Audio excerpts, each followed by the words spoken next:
السلام عليكم البنات، خوتي خواتاتي، مرحبا بكم في فيديو جديد. اليوم البنات غادي نقترح عليكم واحد وجبه العشاء اللي كتجي لذيذه ورائعه صراحه، والوليدات كاملين كتعجبهم هاد الوصفه هذه، خصوصا اللي كتكون فيها الشعريه الصينيه والدجاج. المهم تابعوا معايا الطريقه حتى الاخير، وما تنسوناش بواحد اللايك فضلا وليس امرا.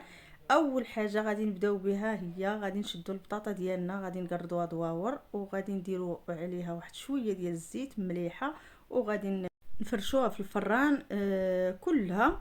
المهم على حسب الكميه كل واحد، انا راه درت 2 لاطات البنات بحال هادو، يلا كفاوني. يعني على حسب الكميه اللي بغيتو، وعلى حسب المول اللي نتوما غتمونطيو فيه. يعني على حسب حيت المول كاين اللي غيهز اكثر حتى من 2 لاطات، وكاين اللي غيهز لاطه، وعلى حساب حتى الافراد اللي بغاو ياكلوا في هاد الوصفه هذه. المهم كنخشوها في الفران وصافي، وكندوزو للوصفه ديالنا الثانيه اش كنوجدوا الحشوه ديالها. هنايا كندير واحد البصله هكا مشلضه، وكنكب عليها زويته وصافي، وكنشرملها نديها ونجيبها حتى تشرمل ليا، وكنزيد عليها الدجاج وواحد الراس تاع الثومه حتى هويا كما كتشوفوا هنايا. الكميه اللي بغيتوها البنات، انا نعطيكم الطريقه وانتم الكميه اللي بغيتو صافي. وكنشرمل البنات مع ديك الثومه والبصله تشرب داك الدجاج، وكتزيد الفلفله.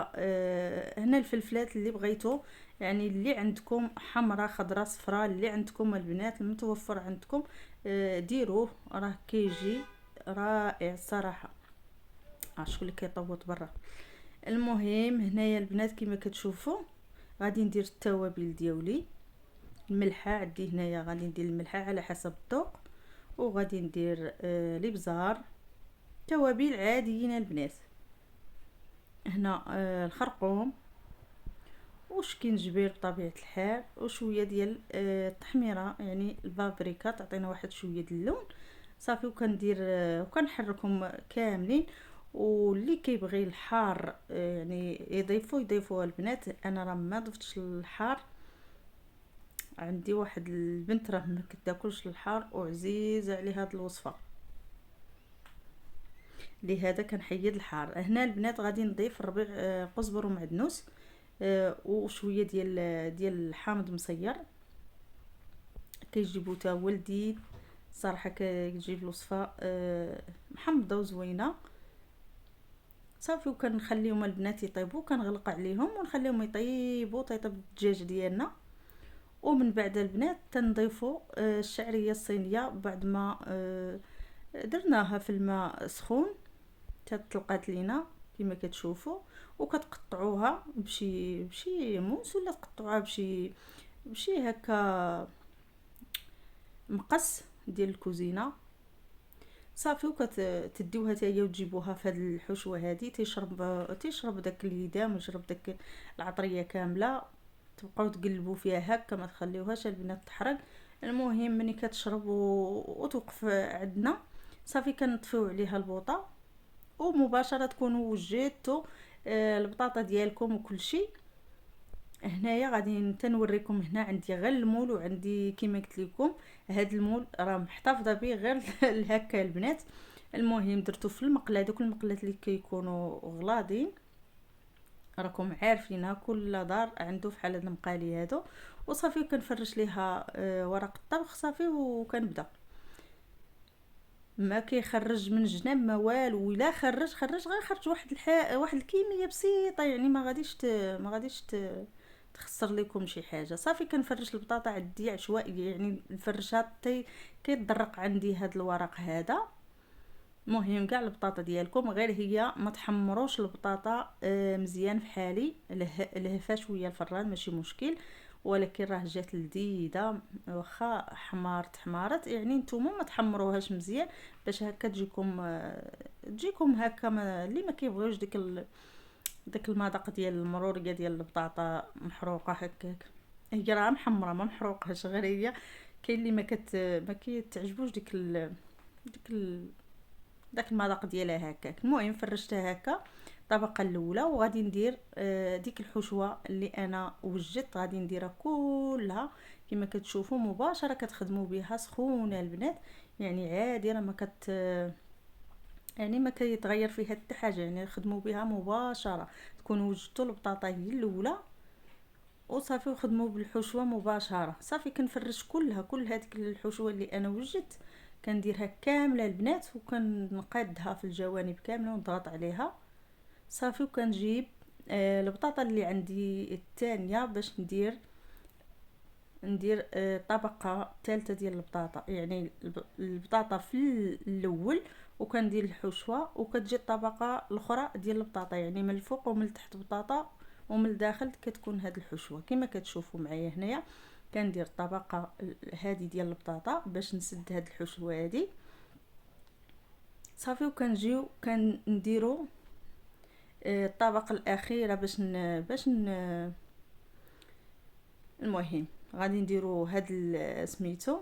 غادي نشد 3 البيضات عندي هنايا، وهنايا عندي كريمه ديال الطبخ 200 غرام، وهنا ندير شويه د البزار وشويه د الملحه صافي. ندربهم كاملين البنات عاد باش غادي نخويهم فوق داك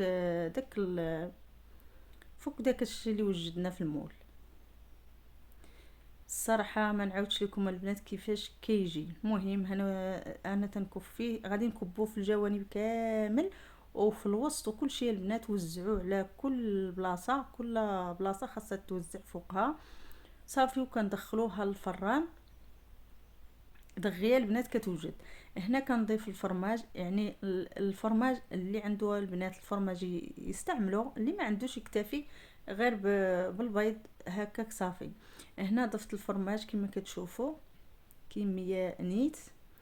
صراحه الفرماج البنات جابها لذيذه بزاف بزاف بزاف، يعني اللي عنده الفرماج يستعمله من الاحسن صافي. كنخشيها في الفران وكتوجد عندنا الوصفه ديالنا للعشاء خفه زربه كما كتشوفوا هنايا. ها هي البنات الوصفه ديالنا باقا سخونه، باقا في المول ديالها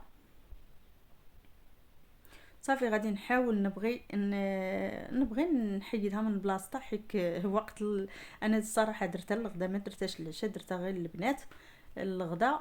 داكشي علاش ما صبروش دخلوا قالوا لك حط ملي كيشوفوا شي حاجه اللي كتعجبهم كيبغيو تم النيت. المهم حطيتها، يعني حاولت باش نحيدها من المول ديالها كما كتشوفوا. حيدت المول هو الاول باش نقلبها في شي طبسيل، راه كتديمولا معكم بسهوله، ما كتلصق ما والو، غير هي ما تحرقش في الفران ولا شي حاجه. يعني راه كتجي ما نقولش لكم البنات دغيا كتحيد. كما قلت لكم هنا غادي نجيب شي طبسيل باش نقلبها من المقله اولا، وعاد باش نديرها في شي طبسيل اخر ديال التقديم.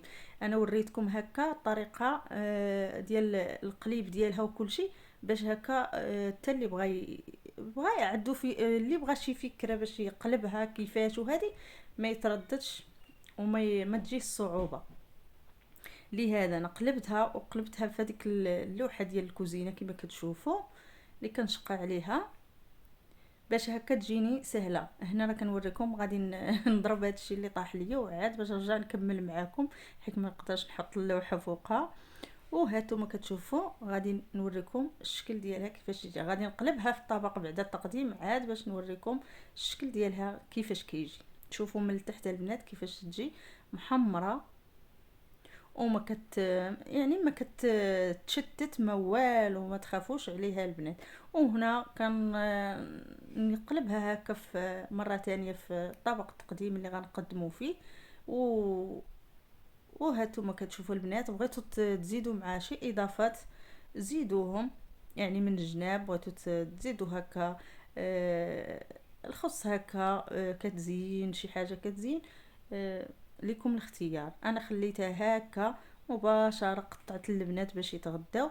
كما كتشوفوا غنقطع معكم واحد المورسو تشوفوا النتيجه كيفاش جات. صراحه كتجي روعه وراه باقا سخونه ولا خليتوها حتى بردت راه الصراحه كتجي لد مني تتكون سخونه. الصراحه مني كتبرد غير ما كتزيد تلداد. ها انتم كتشوفوا البنات صراحه كتجي رائعه. وهكا نوعوا شويه من وصفاتنا في هذا الصيف في الصهد. يعني كيبغي واحد العشاء، تيبغي حتى الغدا بطبيعه الحال، توجديها وديريها مع شي شليضه ولا شي حاجه، راه هكا واحد مغدي ولا مع شي بخير وعلى خير، خصوصا الوليدات كيعجبهم بحال هذا التخربيق هذا.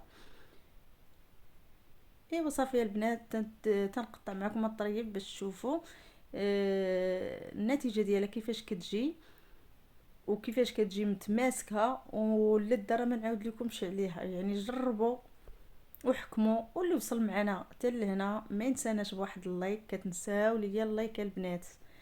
اللي دخل وشاف الوصفه وعجباتو علاش لا ما يحطش اللايك، فضلا وليس امرا، غير كتشجيع الفيديو باش المره الجايه نحطو تاني محسن من هاد محسن ومحسن.